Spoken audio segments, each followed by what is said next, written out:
Obviously, the stability of the US government is super important to startups everywhere, to human beings everywhere. We all need a good, happy, healthy US government. People on that front are mostly focused right now, I think, on the US election. Will Biden win? Will Trump win? I don't see a lot of people talking about what happens post-election. I think there's a meaningful chance, actually, of significant instability and even violence, irrespective of who wins.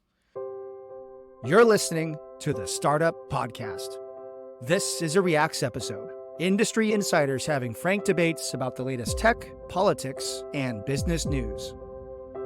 Whether you're a founder, investor, or operator in a startup, you'll gain insights into how current events connect to broader themes and trends that impact your startup, your investments, and your day-to-day operational decisions.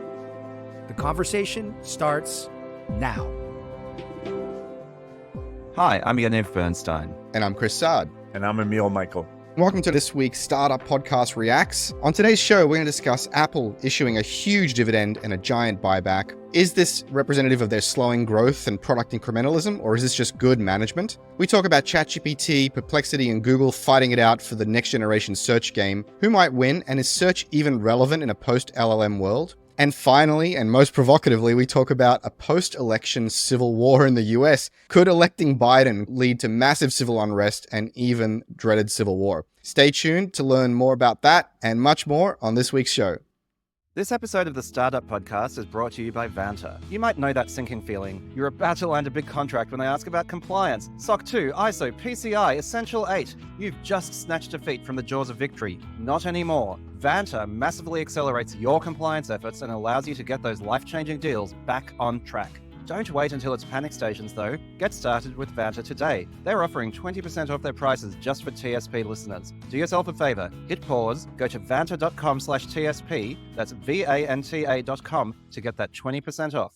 Okay, so the first thing we wanted to talk about today is Apple's big earnings, and even more interestingly, their massive return of capital to shareholders. So Apple earns a lot of money, even amongst the Magnificent Seven. They are and have been a fire hose of cash for a really long time. They've had massive cash reserves. They started returning it to shareholders a while ago through stock buybacks. But this year, they have done two things. First of all, a buyback, and they are returning a dividend for the first time.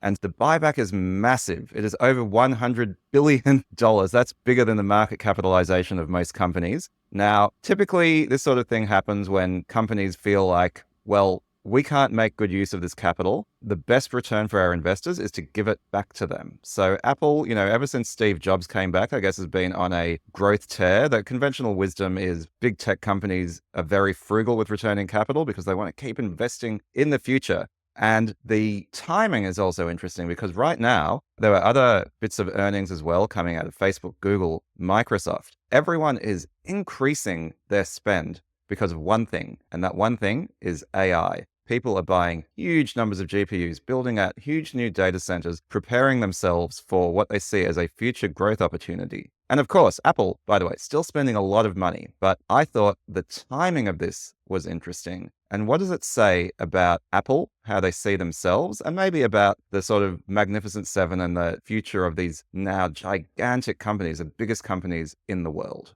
I mean, here's what's extraordinary. Apple has done, I read, 450 billion of buybacks already since Tim Cook's joined. Like, holy cow. So they've already returned a ton to shareholders, and they're doing 100 billion more, which is just extraordinary. But I guess that's kind of what you do their balance sheet is still enormous, right? So they've shrunk the number of shares. The counter argument is that they're not investing in R&D and new things. You do buybacks when you're out of ideas, is this sort of criticism from Wall Street on that. But it's also a sign potentially of good management that they're like, if we don't have better ways to spend the money, we're going to give it back to shareholders. So I think that it's fine because when Apple takes out debt, I don't know if you've seen any of their debt deals, they're like rated like the US government. So if they ever needed money, they could like get more of it. So it's probably a smart thing to do. They're obviously seeing slowing growth. They're obviously facing headwinds in China, and they obviously wanted to keep the stock buoyant and keep the story moving up and to the right. Maybe this is a result of good discipline and good management. I'm starting to get a little bit frustrated by Apple's discipline and incrementalism. Emil, you said they maybe run out of good ideas. There are a lot of amazing categories they could get into, a lot of Apple-like thinking they could contribute to those categories. And I have to believe there's a way to scale their culture, their Apple-like focus, to a few more categories of products. And this might be funny to say in the face of an Apple Vision Pro or their canceled car project, but I think there are a number of just more straightforward products, like the Google Assistant, Google Home, which they keep sort of half doing with AirPods and with HomePods, Nest-style devices. I've been on the show talking about the glasses. There's just a number of things I'd like to see Tim Cook be doing, and they're just being extremely incremental. Extremely. So I just watched the supercut of the iPad announcement this morning, and it's like, what a surprise. The iPad Air has all the features that the iPad Pro had. And now, they've moved down, and now the iPad Pro has all the features we predicted already. It's like, yawn. Do something.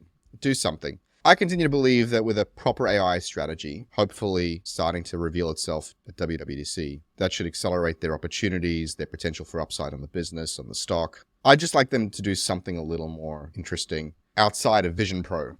The thing, Chris, is though, they have enough money to do that and do the buyback, right? You're talking about strategically, you don't feel like they're pushing hard enough. Yeah, I mean, that is the button I was going to put on, which is, of course, they still have enough capital, enough lending capacity to go do whatever the hell they want, irrespective of how much money they give back. I guess these two subjects are parallel. Interesting they gave the money back. I'd like to see them spend more time thinking about how do they do something innovative and not so incremental, aside from Vision Pro. I think Vision Pro is a very particular kind of bet. I think the car was, to me, a bizarre kind of side bet. But there are very fundamental, traditional categories of technology that deserve the Apple ecosystem touch. And I think that's worth touching for them. And so that's neither here nor there, I guess, with the question of the buyback. They did what they did. The stock is where it is. And we'll see what happens with the AI story.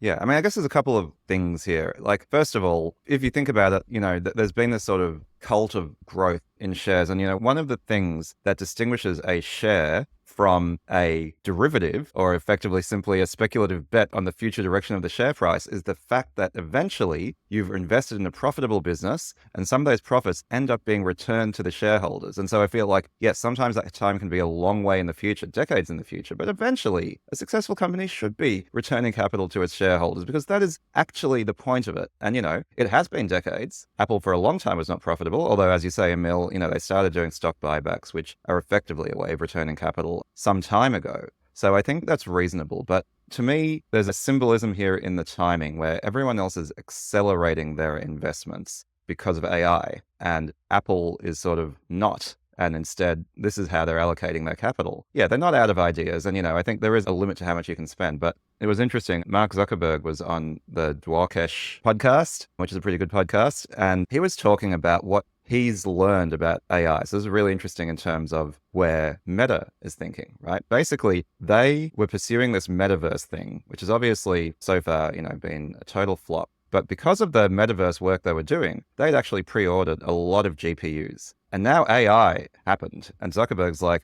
thank God we overinvested in those GPUs. Thank God we ordered more than we thought we needed. And now their forward orders for AI, for GPUs and data center capacity, he's like, they've just taken their estimate and they've doubled it, right? Because he's like, we don't know what's going to happen, but we don't want to be caught flat-footed when the next inflection point comes. So he's still very growth-oriented. And Apple, it's like, well, there's been this weeping sore that is Siri that everyone hates and doesn't seem to be getting any better. Everything they do is kind of moving quite slowly. That word discipline you use, Chris, like the Vision Pro is really cool. It still has time, but also so expensive, right? So Apple aren't willing to take a hit on margins to get more people using these things. So it still feels like a bit of a science project. And I don't know, just adding all these things together, it's like, you mentioned the iPad announcement. Well, I saw that was coming up. I was like, oh, do we put that on the agenda? I'm like, no, this is no longer interesting. It's not a noteworthy announcement, right? Like when Apple announced stuff a few years ago, that was like one of the biggest tech stories of the year. And now it's, who cares? New iPhones, they're the same as the year before. And so I do think they're caught in this spot where everybody else is kind of tooling up for the future. And it's not clear that Apple are taking the same approach. You have an operational person in charge of the company.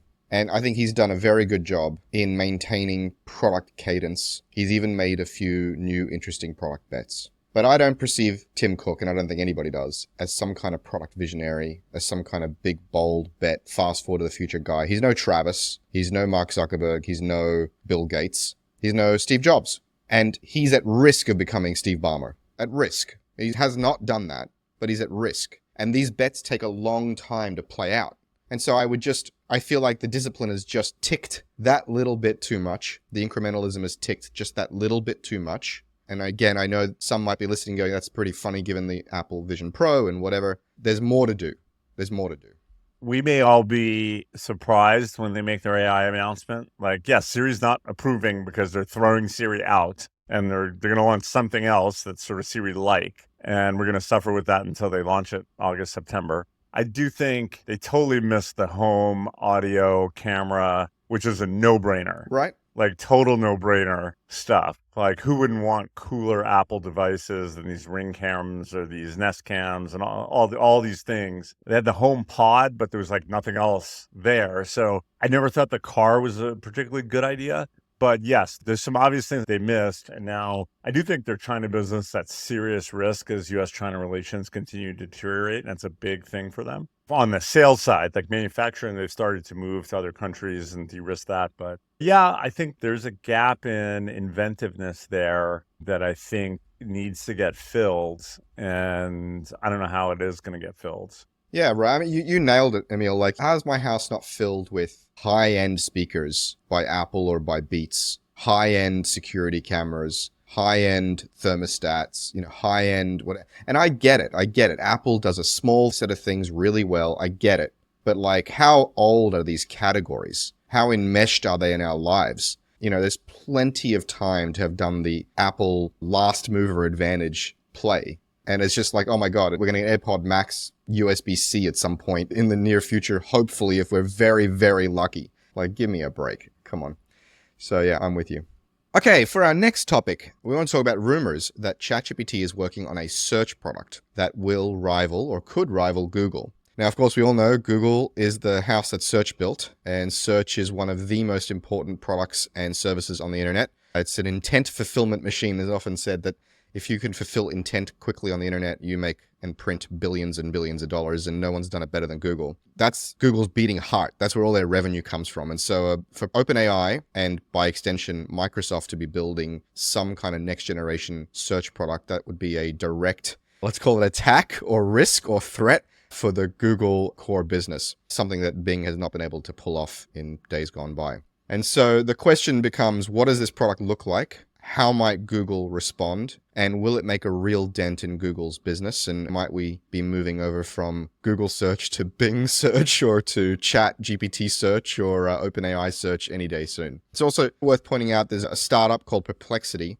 which has been building what they think of as an AI-powered search, an alternative, a next-gen search. I've played with a little bit. It hasn't captured my attention yet, but that doesn't mean they're not onto something. But that might be a glimpse at what an OpenAI search might look like, what the future of search might look like. And so what do we think of this, boys? What happens to the future of search? What does it look like? And what does Google do to respond? I mean, I think that even if OpenAI didn't do anything from an interface standpoint, it's naturally going to take search volume. Like when you open ChatGPT, you're searching, right? And therefore, it's just an alternative, not a perfect substitute, but an alternative way to get information that you might want. If it becomes even more, from a UI standpoint, similar and useful to the way Google is it a threat to like all their business? No, but is it a threat to their market share? Maybe, for sure. If it has better, I mean, the knock on Bing for years has been that the answers are just not as good. And the advertising, people complain about the blue links. We want the blue links. We click on them. A lot of people click on them for a reason because they're relevant. And it hasn't been that case for Bing. And so I do think this notion of a foundation model generally is a threat to Google. And it could be a Perplexity, it could be a Bing, it could be OpenAI. I think all of them are a threat to their dominance. I mean, look, they're threats. No doubt they're threats. But I actually look at this and I'm long Google. Search is really hard. And nobody has come close to Google on search for a very, very long time. Microsoft put billions of dollars into Bing, tens of billions, I would say, by this point, and they didn't come particularly close. Since ChatGPT was released, and then, there was Bing with ChatGPT and so on, there's been a lot of concern about, everyone's going to Bing it, and then they come back to Google. So search is really hard, and Google has a massive lead. Now, on the other side, AI is really hard. But Google is in the game there. We've talked about that in previous episodes, right? They've been the sleeping giant of AI, but they are a giant just as much as they are in search. And that giant's kind of gotten its wake-up call, I think. And I think adding Google's level of AI to Google search is going to be a much smaller lift than adding a Google level of search to AI. AI does not make search obsolete. We talked briefly, and maybe if we get Ali back on, who's got a bit more of the technical chops, we can talk again about RAG, retrieval augmented generation, which is basically this idea of letting the AI use search to get better answers, right? To reduce hallucinations, to get up-to-date information and so on. Now, that's what Perplexity does. Perplexity is pretty good. But my bet is Google's resources, Google's AI chops, Google's search chops are going to be better than what Perplexity can do in the medium term. There are already, I think, experiments, I think, depending what part of the world you're in and so on, where when you do Google searches, it prioritizes an AI-generated response ahead of the blue links. So I just kind of feel that one of the interesting things about AI so far is that most of the benefits have accrued to the Magnificent Seven. This hasn't been a disruption opportunity yet. And I actually don't see Google being disrupted in search. I think I mostly agree with you, but here's a few thoughts. Saying search is hard might sound like saying, look, managing horses is really hard in the face of the invention of the automobile. It's kind of like, yeah, managing horses is hard, but no one gives a shit about that in a post-Henry Ford world. And so maybe the problem of search as we know it and the difficulties associated with that are no longer as relevant as they used to be. Maybe. But here's where I'm going to disagree with myself and agree with you. It is easier to add AI to Google search than to add Google search quality to ChatGPT or to Bing. And so I think to the degree that search and search grounding of AI is important, then Google has the advantage. And so Google potentially has the advantage for whatever comes after search, because they have the AI chops, they have the search, and they can do a really good job there. But already I use ChatGPT before Google or after Google fails me, which is increasingly true, to get answers to most of my questions these days. So this is already happening. And I think the future of search is actually agents. I continue to believe that you're going to have one personal agent who knows who you are, who knows your history, who has the personality you like, has the context you need, and is going to be pervasively following you around. It'll be on your device, on your mobile device, on your headphones, in your laptop, probably in your home devices that Apple still needs to create.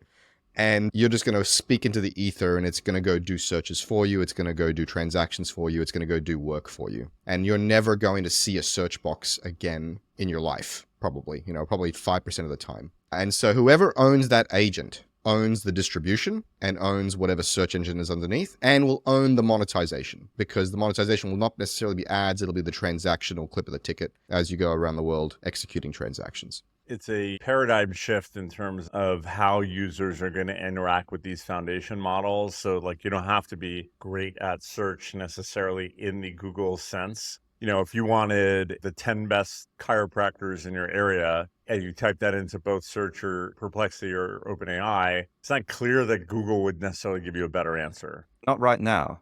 Why is the case? Because the point is, there are two aspects of this, right? There is the technology and the processing capability on the one side, and there's the data on the other side. And the point is, with these RAGs, the search results are the data. They're the input alongside the model to the result. So if you have the best search capability, then you're going to be feeding the best data into your model, into your RAG, when people ask the question. And I think that's when I'm talking about you want to be both good at search and good at AI to really be able to solve this use case. The interface might not look like 10 blue links at all, but... Yaniv, just define RAG for the audience again. Oh, that's the retrieval augmented generation. Retrieval meaning search. So you're having an LLM that is effectively using search to provide better quality and more up-to-date information. That's what Perplexity does. Right. So the idea is when you ask the LLM something, it goes to a store of knowledge, retrieves it, and it augments its answer based on that knowledge. And when you're asking it a search question, it goes to a search engine, retrieves the search results, and uses those search results to augment its response. And if your search engine that it's using is better than the other search engine,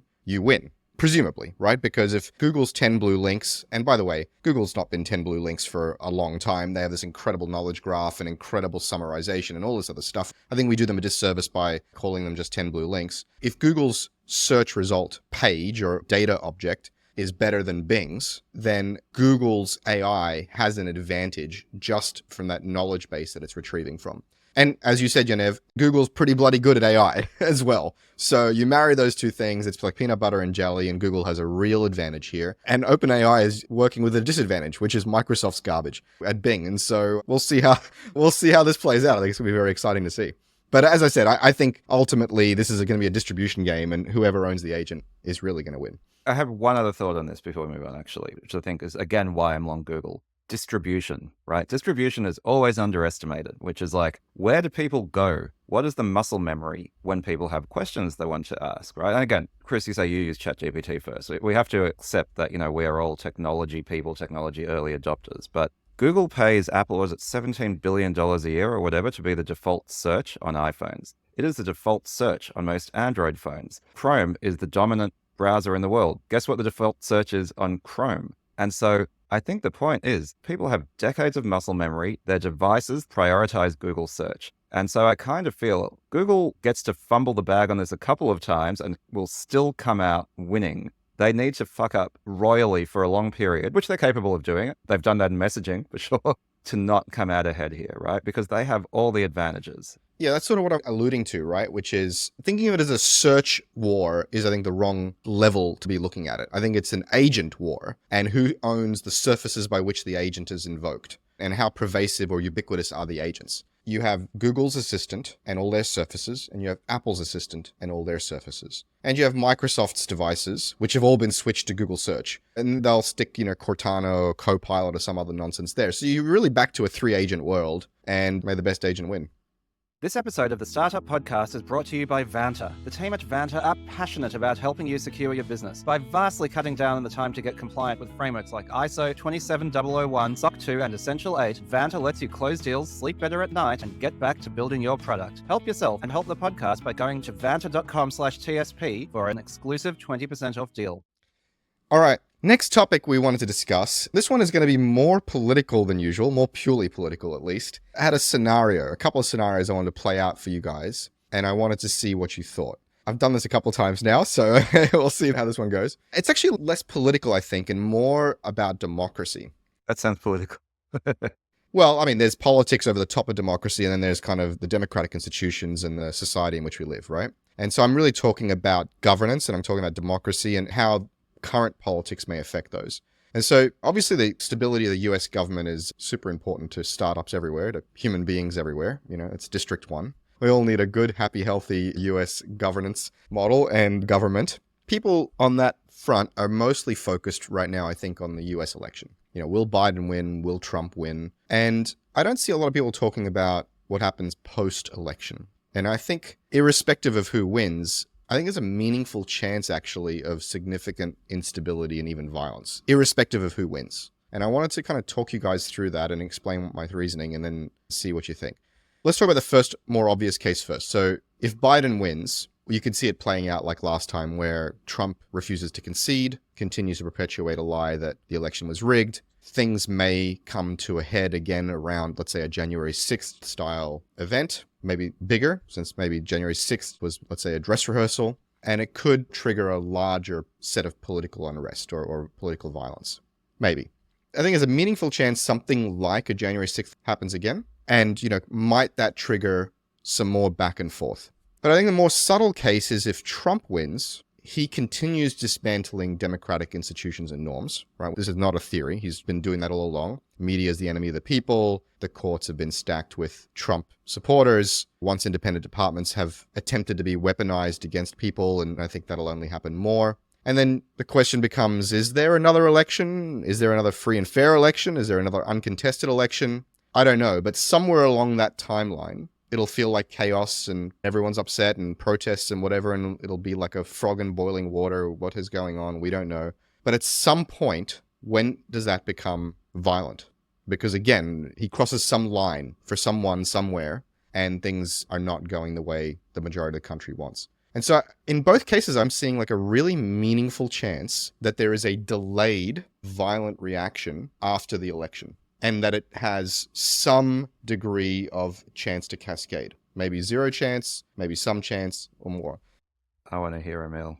I actually think the bigger risk is if Trump gets elected. I don't know if you remember, after he got elected in 16, 2 million women took to the streets with these hats. And yeah, there was a lot more. It wasn't violence, but the people were angry about the result. And I think they'll be even angrier this time. I kind of disagree almost completely that there's some destruction of democratic norms if he if he wins legit like he did in 16 and there's no dispute about it, people will be angry. But like, he could say what he wants about the press. For hundreds of years, the presidents have hated the press. And so he calls them a nastier name than others. I don't think that's a destruction of the press. And by the way, the American people have totally lost trust in the press before Trump. They totally said that institution has destroyed itself. He's appointed people to the court. Biden's appointed more people to the federal courts, not Supreme Court, than Trump has. Biden has forgiven nearly $1 trillion in student loans after the Supreme Court told him he shouldn't be doing it. So he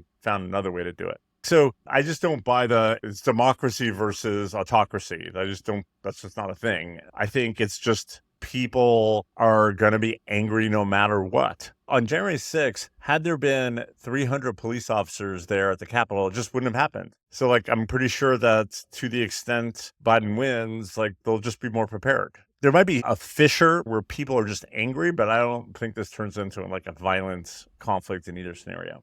To your point, Chris, you were saying this is not about politics, this is about democracy, but it would appear to me very much that an individual's political leanings pretty much define the extent to which they're worried about whether this is a threat to democracy. And so it's nearly like people can't agree on a basic set of facts or a basic neutral interpretation of those facts. And it's very hard to divorce all of this from Donald Trump because the way that people interpret him seems wildly different, right? Is he a threat to democracy, or is he someone that just says it like it is and maybe uses, what did you say, Emil, nastier language to say the same things that politicians and presidents have more provocative always language. Said. He's more provocative, which is part of why people like listening to him. But you could argue, like, there's so many arguments, counter arguments. Hillary said when she lost in 16 that Trump only won because of the Russians. Stacey Abrams, when she lost governor, she still hasn't conceded the governor's race in Georgia. Hakeem Jeffries didn't vote for Trump's electors. Like, this just feels like... Yeah, but this is all a recent phenomenon, right? There has never been a candidate, as far as I understand it, in modern political history in the US, who failed to concede the election, congratulate the winner, and wish for his success or her success, close the campaign and move on. I am not aware of that ever happening in modern... That has not been the norm. Correct. Right. And I've been writing, you have to believe me, Emil, for years, decades, about the loss of faith in the media and their own self-inflicted wounds there. But I don't think there has been such a loss of faith in democratic institutions and norms as there has been under Trump, encouraged by and heightened by Trump. One of the most interesting things I've ever heard someone say about Trump is that liberals seem to take him literally, but not seriously. And conservatives seem to take him seriously, but not literally. Peter Thiel said that, apparently. I think in some cases you need to take him literally, and in all cases you need to take him seriously. I'm always confused by people's diminishing of his power to break important mental models and consensus that the US has about its own civilization, its own country. And these are things that are already hanging on by a thread. Hold on, man. Look. The CDC and the COVID and the inability for those institutions to like go back and say we were wrong about this or wrong about that was ridiculous. And that wasn't Trump. That was like... But that was Trump. No. It was after Trump left in 21 when they wouldn't send kids back to school until that fall. They told Facebook, you can't publish this, or we don't prefer you don't publish that. That all like information suppression. And therefore the loss in the medical establishment. And even with the trans issues, the sort of lack of confidence, those things happened not because of Biden, but during Biden. Yeah, so let's not debate kind of the right or wrong of what was said and when it was said. But what I am trying to point out is that without Trump being a very vocal proponent that these things that were being said are wrong and are therefore malicious and are therefore dangerous and therefore anti-democratic and therefore you must believe in and vote for Trump, there was no person who would take a pandemic and point at the pandemic response, which was likely to be as well-meaning as possible and as well-intentioned as possible, however bumbled or fumbled, and say, this is the government trying to take your freedom and you need to like rise up, basically. You're turning it into a political opportunity and a loss of faith in government and governance to a degree that leads to a January 6th. There's a difference between, hey, they fumbled the ball on COVID. Maybe. We can argue who did that, why they did that, when that happened, why. But the intensity of the response and backlash to the fumbling of the ball, let's assume that's what happened, was supercharged by Trump and Trumpism. But here's where I'll disagree with you on the thing, because I think you're getting your timelines messed up. When he called it the China virus, it was like racist, that didn't come from the lab, and all of a sudden turns out it likely came from a Chinese lab. And Yeah, but I'm not really talking about that stuff, Emil. That stuff is mostly benign. okay, hold on. So then when the vaccine came out in January of 21, when Biden was inaugurated, the teachers union stopped kids from going back to school in many states. And the governors who rejected that ended up being right. And a loss of a school year of school was very damaging to these, especially poor kids. Let's say I agree with you. Let's say, for the sake of argument, I agree with you. More damaging is, well, you can't trust the courts, you can't trust the CDC, you can't trust the media, you can't trust what the CIA is telling you, you can't trust anyone or anything except me. Again, let's assume for the sake of argument that the media fumbled the ball, or political correctness fumbled the ball on China and where the virus came from. Let's say they fumbled the ball on how to deal with the virus. Let's say they fumbled the ball on kids out of school for a year. The problem is not the fumbling of the ball. The problem is those guys are malicious, incompetent, and dangerous, those institutions that you believe in, people, and I'm the only one who can give you the truth, and creating a cult of personality around an individual instead of around institutions. I would rather the CDC fumble a year of school for kids than for the American people to lose faith in the CDC. You know what I'm saying? Or rather lose faith in the CIA, because this is the fundamental organs of the government and of the country. I understand. And again, I do believe this is generally colored by people's opinions on the candidates, me included. But I will say this, like, this is not that relevant for startup founders, but the moment Trump was inaugurated in the office, they started a multi-year investigation on the Russia papers, the dossier where he was in a Russian hotel, which was totally false. And it was spent years with the justice system that was going after him for that. So you could imagine the grievance that he would have, where your first act as president, the romance of the first 100 days, you don't have it because you're doing that. So of course he's going to say the system's corrupt. There's like 5 or 6 court cases now. Most of these are garbage. Let's assume I take your premise wholesale, which I don't, but let's, for the sake of argument, say I take your premise on all of the court cases. All the court cases are frivolous. The courts themselves are not. And I think part of his defense is, you don't get to prosecute a president, you don't get to prosecute me, the courts are illegitimate. And because this judge was elected by or placed by a Biden or by an Obama, that makes them illegitimate. And so any defense that involves an erosion of trust, public trust in the system of justice is, I would say,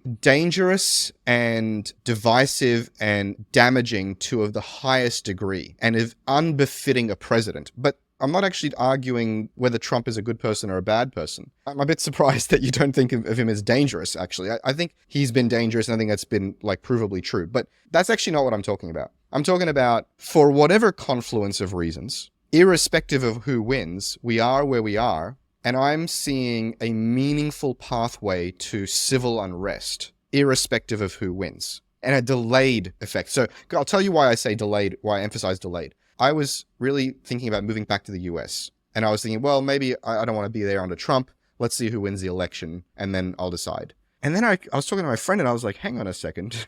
If Trump wins, I believe he will continue to dismantle faith and efficacy of the institutions of democracy.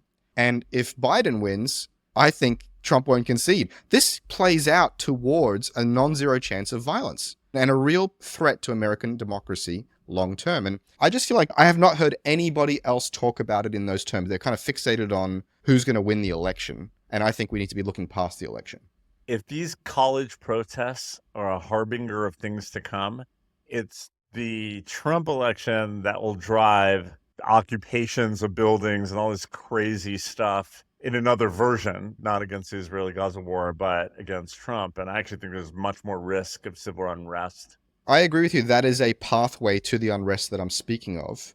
And I think, like the Gaza protests, they may start off peaceful, and then the Trump-backed police action against them, or the MAGA reaction against them, will make them violent. And so it will become, from a peaceful protest, or let's say angry protest, maybe even violent protest from the left, I'll even give you that, will turn into increasing, escalating violence because of police action. He wanted to shoot the people that were getting in his way because he wanted to walk across the yard. And he was asking, can't we just shoot them in the legs? I mean, like, he wanted to nuke a storm.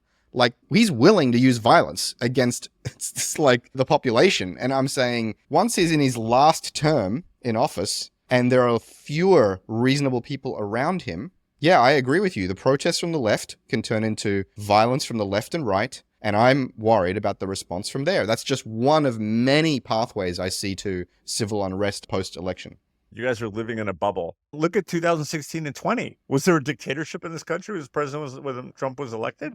No, yeah, of course if not. you believe, yes, No, hang he on. lost If both you believe houses of Congress. If you believe Trump's argument in court that the president should have full immunity, he believed himself to be in a dictatorship. No, that's just not true. And he tried to overturn the election so he could maintain his dictatorship. No. Any lawyer in America who studies the Supreme Court will know that, like, they take polarized arguments. So the argument on one side was that he has no immunity, which is also absurd. Meaning some random state attorney, U.S. attorney in Mississippi could go, Joe Biden, I'm going to fucking indict you for taking bribes from the Ukraine. Like, that's not okay. No. So you can't, there has to be some presidential immunity where they're not dragged into court in any biased prosecution sense. And on the other hand, of course, there's no full immunity. You can't just murder people, political rivals. So the intellectual argument was made, and the Supreme Court is probably going to send it back and said, you have to define some principles about when the president's immune or not, because it's definitely not zero and it's definitely not all. But that was just a way to make the argument in front of the Supreme Court. I just think, again, the media is making too much of that argument. Yeah, I continue to believe the problem is one of conflation. And in the latest example here is the conflation between Trump's policies and Trump the man. Like, again, I could, once again, for the second or third time in this episode, I could give you the entire argument that every one of Trump's policies are better than the Democratic ones, just for the sake of argument. I'll give you that. I think the border does need to be more controlled, not in the way he describes it, but it needs to be more controlled. I think China does run roughshod over the US in some ways, but maybe the way he responded, the way he talks is ineloquent and belligerent. On and on and on. I actually think, we've had an Israel debate, Palestine debate on this show. I actually think the Abraham Accords were helpful to Palestine because it makes the situation clear and codifies the reality on the ground. And so stop wishing for things that are never going to happen. I'll give you all of that. But he is not just an imperfect person to espouse and execute those ideas. He is a dangerous person to espouse and execute those ideas. And you get the baby and the bathwater. Nobody votes in a dictator. They vote in the good parts, and they get the bad parts as well. And you're not taking him literally or seriously in the ways that I am, Emil. And it's clear 30-40% of the country is not in the US. And I think they do that at extreme peril. And I don't know why they're even flirting with the peril versus finding one of his other lackeys to vote. But there you go. You're like, these people must not be taking him seriously. Therefore, they're not smart enough to understand the consequences. I don't think they're taking him. I think they have too much faith in the American system and don't understand how fragile it's become. I think part of them are happy for a dictatorship along the lines in which they believe. And I've seen them, especially the crazy right-wing extremists, Christians especially. They are happy for the truth-loving, Bible-thumping America to be controlled by... They believe Trump was provided to them by Jesus. Okay, and that the Constitution was divinely inspired. Yes, but then the extreme left wants to defund the police. Because the extreme left are, in many cases, in many ways, fucking morons as well, and choose very poor slogans, but the extreme left are not at risk of electing a wannabe strongman, so they don't matter, right? Anyway, I didn't want this to turn into a debate about Trump, although it is fun. I love having this, and Emil, I want to have more of these debates with you, my friend. Actually, I loved it. I loved it. I'm calling this. I'm calling this. Yeah, let's go. This is too much. This is too much All right. The weeds. Let's wrap it up. But I do think, I haven't heard any of us say a kind of contradictory theory here. I do think Is it fair to say, to summarize, all of us believe there is a non-zero, even a non-minor chance that there will be meaningful political violence in the US post-election? And that creates a destabilizing force for the startup ecosystem, for the business ecosystem, and the global political system in general. Is it fair to say we all agree on that? I would say I feel there's a higher probability of it than there has ever been in my lifetime in US elections, presidential elections, yes. I agree with that. I don't think it's probable. It's more possible than it's been before. Well, Yep. There you have it, guys. You heard it here first. Prepare for the improbable or ignore this entirely. All right, guys. All right, guys, and this is a more spicy one than usual. I love these. We want to do more spicy stuff. But Emil, how can people find you on the internet if they want to follow more of your work and send you a big resounding, I agree with you, and Chris is crazy? I could be found at Emil Michael on X, formerly known as Twitter. And Yaniv? I'm most active on LinkedIn. You can also find me at Bernstein on the product soon to be known as Twitter once again.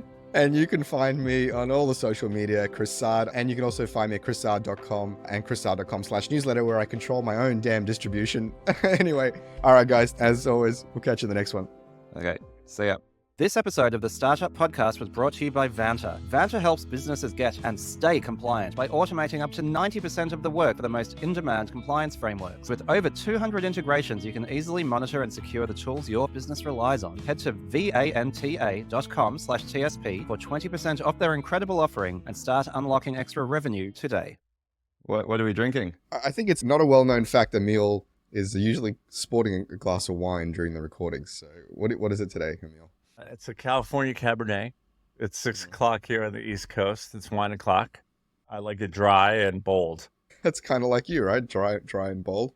That explains why Emil's takes are spicier and more interesting than ours typically. As the session goes on. All right.